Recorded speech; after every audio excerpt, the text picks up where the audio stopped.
चलिए, तो आज हम समझेंगे पैसिव ऑफ मोडाल्स।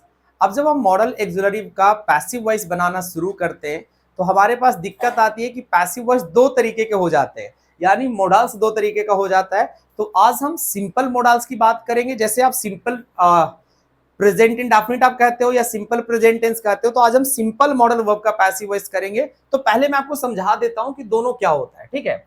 जब आप मॉडल एक्सिलरी वर्ब यूज करते हैं तो जब इसके बाद आप V1 का इस्तेमाल करते हैं, मॉडल सभी मॉडल एक्सिलरी के बाद V1 लगता है, हमें पता है कि जब इसके बाद आप V1 का इस्तेमाल करिएगा तो ये आपका सिंपल मॉडल वर्ब हो गया। कैसा मॉडल वर्ब हो गया? Simple modal verb. तो अभी हम सिंपल मॉडल वर्ब की बात करेंगे, लेकिन जब हम सेकेंड क्लास आएंगे मॉडल वर्ब के पैसिव वॉइस में तो इसका एक बनेगा परफेक्ट मॉडल वर्ब, जो बनेगा हैव प्लस V3 के साथ। यानी हैव के साथ अगर आप V3 लिखते हैं तो ये बनता है परफेक्ट मॉडल।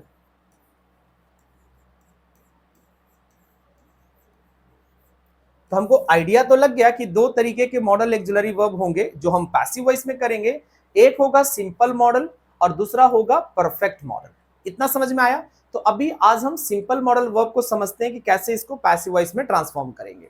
सबसे पहले हम एक्टिव का स्ट्रक्चर फ्रेम करते हैं और ये जितना आपके मॉडल एक्सिलरीज वर्ब हैं वो सभी पे अप्लाइड होंगे, ठीक है। चलिए, तो सबसे पहले हम एक्टिव का स्ट्रक्चर्स लेते हैं। अब यहां पर मैं नहीं कहूंगा आपको कि एक्टिव के लिए टेंस जानना जरूरी है।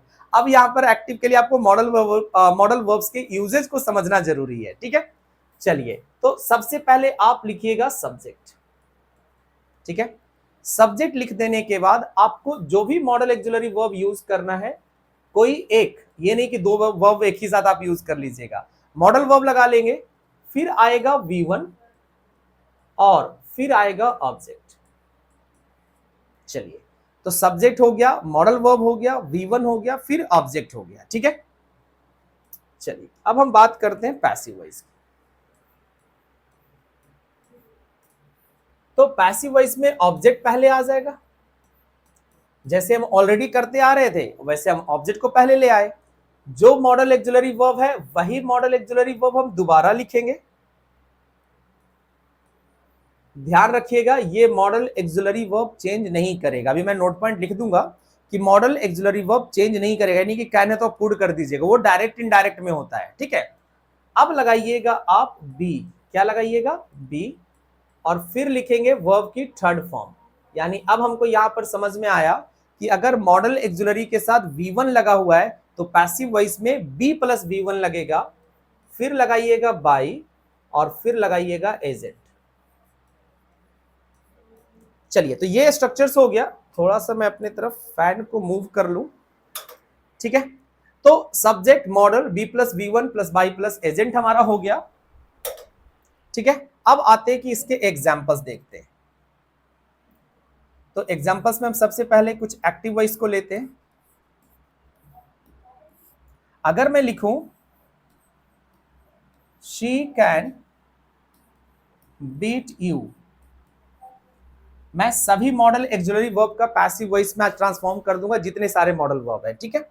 इसलिए मैंने सेपरेट लिया है कि आज हम सिंपल वाले का करेंगे, परफेक्ट वाले का नेक्स्ट क्लास में कर लेंगे। चलिए, पैसिव वॉइस की बात करेंगे तो यू को हम पहले लिखेंगे, ठीक है। जो मॉडल एक्सिलरी वर्ब है वही मॉडल एक्सिलरी वर्ब फिर से लगाएंगे, तो कैन लगा दिए। अब इसके बाद लगा देंगे बी और फिर बीट जो कि V1 है, अब इसको V3 में चेंज कर देंगे, तो ये बन जाएगा बिटन। फिर लगाएंगे बाई और फिर शी को हम उधर लिखेंगे, तो शी के साथ क्या बन जाएगा? शी क्या बन जाएगा आपका? हर। शी कैन बीट यू का पैसिव वॉइस बनेगा you can be beaten by her. चलिए आगे बढ़ते हैं और सभी तरह के मॉडल एक्सिलरी वर्ब को एक एक करके हम देखते हैं।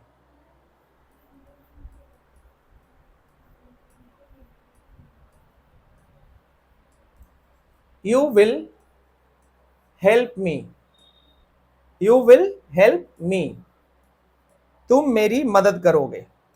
अब इसको हम पैसिव वॉइस बनाएंगे, तो मी को आप पहले लेकर के चलिएगा, तो मी यहां बन जाएगा आई। अब आई के साथ लगा देंगे विल। देखिए शैल का आप यूज ज्यादा नहीं करते, आप शैल में भी चेंज कर सकते हैं, बड़ा कोई दिक्कत नहीं होगा, ठीक है। I will be helped by, अब यू को जब आप इधर लिखेंगे तो पुनः ये यूं ही लिखा जाएगा, तो ये हमारा ट्रांसफॉर्मेशन हो गया, ठीक है। आगे चलते हैं, क्योंकि मैंने कहा सभी मॉडल वर्ब का आपको बना के दिखा दूंगा तो आपको कोई तकलीफ आगे फ्यूचर में नहीं होगा, ठीक है। He should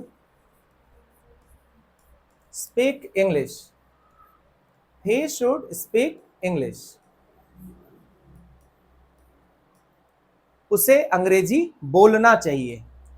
अब चलिए इसको पैसिव वॉइस में करेंगे, तो इंग्लिश हमारा पहले चला जाएगा, तो ये आ गया इंग्लिश। जो मॉडल एक्सिलरी वर्ब है उसी मॉडल एक्सिलरी वर्ब का हम यूज करेंगे।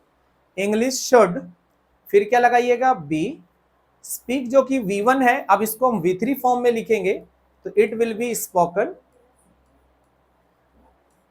लगाइएगा बाई, और फिर आकर के ही इधर क्या बन जाएगा, him. English should be spoken by him. फिर मान लेते हैं हम एक एक्टिव वॉइस और लिखते हैं, we ought to follow the traffic rule. चलिए अब इसको हम पैसिव वॉइस में करेंगे,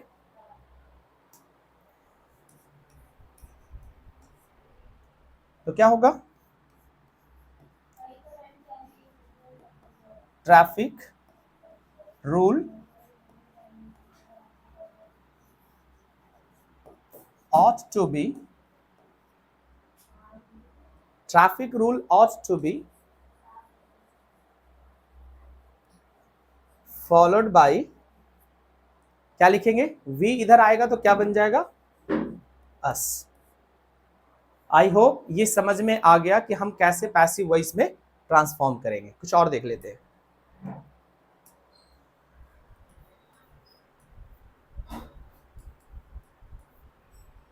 He could help the poor। चलिए पैसिव वॉइस में हम करेंगे, the poor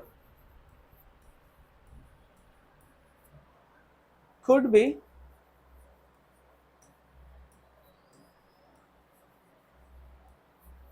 helped by him।